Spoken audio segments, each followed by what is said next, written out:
Mr. Secretary, you testified that you had encouraged Americans to leave the country.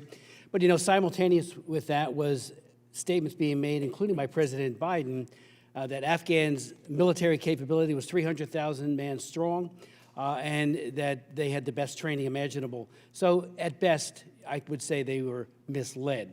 And you don't mention withdrawal conditions that were placed by President Trump on any exodus from Afghanistan. But I do have a couple of questions I'd like to ask.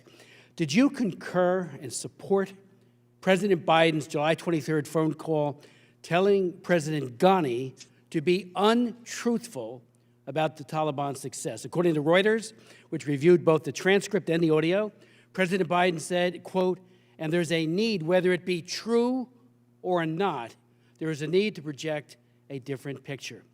Was that an ad lib by President Biden, or was that lie scripted into the phone call? And if it was scripted, by who? Secondly, have any Americans been arrested, beaten, abducted, or killed by the Taliban or ISIS-K since we left? And do we have the capacity and the capability to know that? Third, were there any gaps or weaknesses in the vetting process of Afghan evacuees, especially in light of the fact that reliable information on some, perhaps many, who got parole wasn't available to conduct a meaningful background check?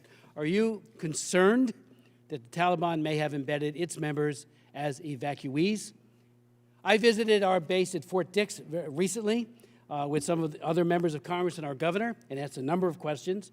But I was very concerned about the vetting, or lack thereof, and the fact that parolees, about 70% strong at our base at least, and we're going to go up to about 13,000, they can leave if they would like. They're free to leave. It's not clear whether or not they can return, but they are free to leave. And finally, one of the profoundly negative consequences outside of Afghanistan has been China and Taiwan. The state-controlled Chinese Communist Party media, including CCP-run Global Times, and I read it every day, are saturating the Taiwanese with messages to give up and surrender to Beijing, because the United States will, just as it did in Afghanistan, abandon them too. That's what the Global Times is saying. But if you could start off with the first question, I would appreciate it, and go through them. Thanks very much, Congressman. Let me see if I can address all those questions. First, with regard to the phone call you cited, I'm obviously not going to comment on purportedly leaked transcripts of phone calls. Here's what I can tell you. What the president said in that conversation with then President Ghani is exactly what he was saying in public. And it's this, that the issue was not the capacity at that point of the Afghan government and the Afghan security forces to hold the country and to hold Kabul.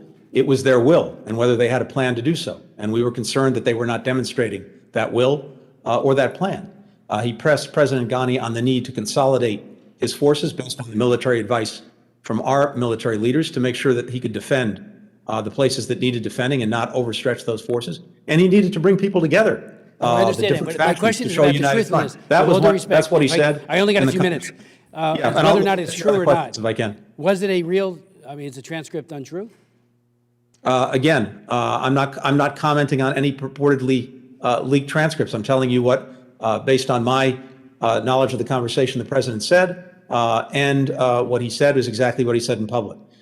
Second, with regard to American citizens remaining behind, the ones we're in contact with, we have 500 people on a task force and teams dedicated to them to be in regular contact with them. And I have not heard from those people that concern raised. I can't say whether there are any American citizens who we're not in contact with or don't know of who may have been mistreated in some fashion in Afghanistan. Third, with regard to the background checks, and this is very important, and you're right to focus on it. As you know, before Afghans evacuated from Afghanistan reach the United States, they go to a transit country, and that's where the initial checks are done. We've surged Customs and Border Patrol.